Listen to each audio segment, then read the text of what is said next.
जय हिंद सभी को बेटा। सबसे पहले तो आप सभी का हार्दिक अभिनंदन और स्वागत। और इस वीडियो में हम लोग डिस्कस करेंगे भूमि की राजस्व व्यवस्था के ऊपर। और ये जो व्यवस्था है वो है ब्रिटिश उपनिवेश काल के दौरान।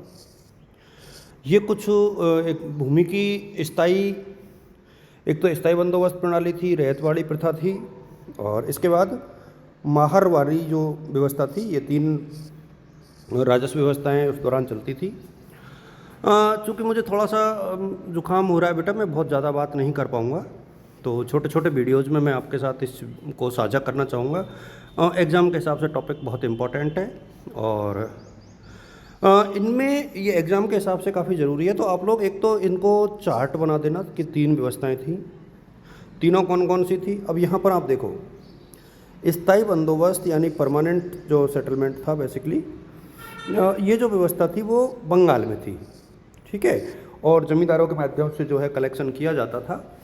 तो ये आपको याद रखना है। रैयतवाड़ी जो था वो मद्रास और बम्बई में था। तो देखिए, स्थायी बंदोबस्त बंगाल, रैयतवाड़ी मद्रास और मुंबई, माहरवाली ये नॉर्थ इंडिया में था, और ग्राम समुदाय आधारित सामूहिक राजस्व व्यवस्था थी। और रैयतवाड़ी में जो है किसानों से सीधे राजस्व की वसूली होती थी, और स्थायी बंदोबस्त में जमींदारों के माध्यम से होती थी। अब मैं इन तीनों को अलग अलग आपके साथ साझा करूँगा। ये तो इंट्रोडक्शन हो गया एक प्रकार से। स्थायी बंदोबस्त जो प्रणाली थी वो लॉर्ड कॉर्नवालिस ने शुरू की थी, और क्षेत्र इसका जो है बंगाल, बिहार और उड़ीसा था। तो ये आप लोग नोट करके रखना। इसको इसी के अकॉर्डिंग आपको देखना है। इसको परमानेंट सेटलमेंट बोला जाता है, या जमींदारी सिस्टम बोला जाता है, जहाँ जमींदारों के माध्यम से जो है ये काम किया जाता था। और इसके जो प्रेरणा स्रोत है वो फिलिप प्रिंसेस और जॉन शोर थे, लेकिन शुरुआत करने का श्रेय जो है लॉर्ड कॉर्नवालिस को जाता है। मुख्य प्रावधान क्या क्या थे? तो प्रावधान आप लोग यहाँ देखो। देखो, जमींदारों को भूमि का स्थायी और वंशानुगत स्वामी घोषित किया गया। राजस्व की राशि हमेशा के लिए निश्चित कर दी गई। जमींदारों को सूर्यास्त कानून के अंतर्गत नियत तिथि तक राजस्व जमा कराना था, और भुगतान न करने पर भूमि नीलाम की जा सकती थी। और राजस्व जो था, कुल राजस्व का 10/11 हिस्सा सरकार को और 1/11 हिस्सा जो है जमींदार को अपने पास रखना होता था। ये बेसिकली इसका नियम था। तो यहाँ एक मोटा मोटा ये कि 90% और 10% का सा हिसाब यहाँ पर बनता है। इस तरीके की स्थिति कुछ थी। उद्देश्य आप यहाँ पर देख पाओगे कि ये उद्देश्य हैं। स्क्रीनशॉट आप ले करके रख सकते हो। अब आपने ये देख लिया कि अब इसमें हुआ क्या, जमींदार केवल राजस्व संग्रहण करने वाले नहीं थे, वो क्या भूमि के एक प्रकार से स्वामी से बन गए थे, क्योंकि उन्होंने किसानों के ऊपर एक प्रकार से अत्याचार भी किया। और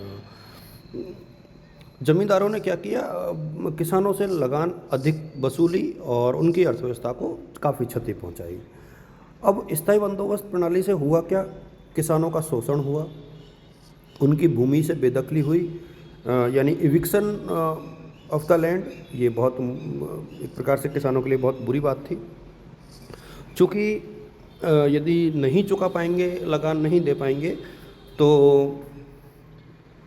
उनकी ज़मीन नीलाम की जा सकती थी। तो इस वजह से क्या करते थे बेचारे, वो महाजनों से और साहूकारों से ऋण लेते थे, तो किसानों के ऊपर ये कर्ज का बोझ बढ़ा। इसके बाद जो है कृषि में इससे गिरावट आई और सामाजिक असमानता का विस्तार हुआ। तो इस प्रकार से आप देखोगे कि स्थायी बंदोबस्त ने भारत में एक ऐसे जमींदार वर्ग को जन्म दे दिया जो न कृषि का विकास करता था, न किसानों की रक्षा। वह केवल राजस्व की एक पाइपलाइन था। आर सी दत्त ने इसको बहुत अच्छे से हाईलाइट किया। तो इसको आप लोग देखना, स्थायी बंदोबस्त प्रणाली को। इसके बाद रैयतवाड़ी।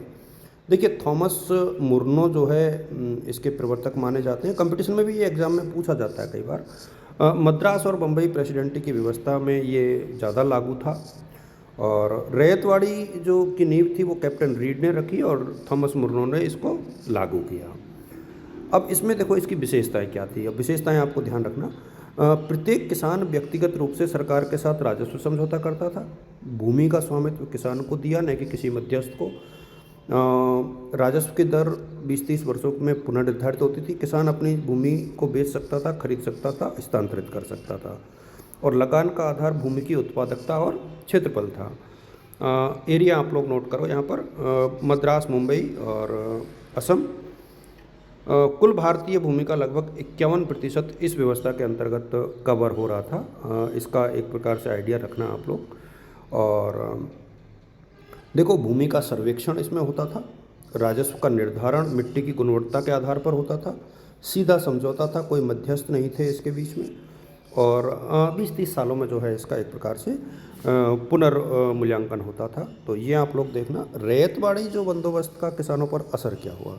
देखिए, ऋणग्रस्तता तो इससे भी बढ़ी, कृषि पर संकट आया, राजस्व की मांग अधिक हुई, महाजनी ऋणों का जाल यहाँ भी फंसा, और नगर लगान की बाध्यता थी, और भूमि का हस्तांतरण और भूमिहीनता की समस्या हुई। तो इसकी भी अपनी कमियां थी। इसके बाद आया सब हॉल्ट मैकेंजी ने जो है महलवारी जो है बंदोबस्त प्रणाली, उत्तर भारत के ग्राम समुदाय आधारित व्यवस्था थी ये। 1822 में इसकी एक प्रकार से नींव रखी गई। विलियम बेंटिंग के टाइम पर यह हुआ। उत्तर पश्चिम प्रांत जो वर्तमान में यूपी है, फिर मध्य प्रांत, मध्य प्रदेश यानी पंजाब, आगरा में लागू किया गया। इसकी विशेषता ये थी कि संग्रहण जो है किसान से नहीं बल्कि पूरे महाल यानी पूरे ग्राम से किया जाता था। एक प्रकार से महाल अवधारणा का मतलब है कि कुल राजस्व की इकाई पूरा गांव होगा, और सामूहिक रूप से सरकार के राजस्व के प्रति ये लोग उत्तरदायी थे। राजस्व निर्धारण की जो विधि थी वो उत्पादन क्षमता के आधार पर पूरे महाल यानी पूरे गांव की होती थी। लंबरदार, गांव का मुखिया जो था वो लंबरदार माना गया, और वही जो है उसी के माध्यम से लगान जमा होती थी। अब इससे क्या फ़र्क पड़ा, इसको आप लोग ध्यान रखना कि जो महलवारी जो बंदोबस्त का प्रणाली थी, इसका क्या असर बेसिकली किसानों के ऊपर आया। देखो, सामूहिक उत्तरदायित्व होता था इसमें, भूमि का हस्तांतरण, किसानों की स्थिति। देखिए, संयुक्त दायित्व का बोझ होता था, क्योंकि होता क्या था, धीरे धीरे गांव में जो अमीर किसान थे वो गरीब किसानों को दबाने लग गए। भूमि का हस्तांतरण हुआ क्या, जो असमर्थ किसान थे उनके ज़मीनों को जो समर्थ किसान थे वो लेने लग गए। बहुत ज़्यादा जो है ऋणग्रस्तता बढ़ गई, परंपरागत ग्राम व्यवस्था का विघटन हुआ। तो इस प्रकार से जो है ये व्यवस्था भी एक प्रकार से शोषण का एक कारण बनी। अब यहाँ पर इसको एक चार्ट को ज़रूर आप लोग याद कर लेना, ये बहुत महत्वपूर्ण है, और मैं चाहूँगा कि आप लोग स्क्रीनशॉट लेके रखो। इतना भी आप लिखोगे तो जैसे इसकी क्षेत्र कहाँ था, और इसकी इकाई क्या थी, लगान की दर क्या थी, मध्यस्थ कौन थे, भूस्वामित्व किसका था, भूमि भारत का सबसे ज़्यादा जो हिस्सा था वो आप देखोगे कि रैयतवाड़ी में था, दूसरे नंबर पे महलवाड़ी में था, और सबसे कम स्थायी बंदोबस्त में था। और राष्ट्रीय आंदोलन पर इनका प्रभाव पड़ा, क्योंकि किसानों ने बढ़ चढ़कर हिस्सा लिया। आर्थिक विकास में अवरोध पैदा हुआ, और स्वतंत्र भारत की विरासत के रूप में था। तो ये आप लोगों को मेरे सामने याद करना चाहिए, और बहुत यूज़फुल सा टॉपिक है, एग्ज़ाम के हिसाब से इम्पोर्टेंट है। आप लोग चार्ट का प्रयोग करें, इस तरीके से फ्लो चार्ट बनाएं आप लोग, जहाँ तीनों को दिखाएं, तीनों की स्थिति बताएं। और यदि आप लोग इस तरीके से आंसर लिखोगे तो I think you can get the more marks. Thank you so much.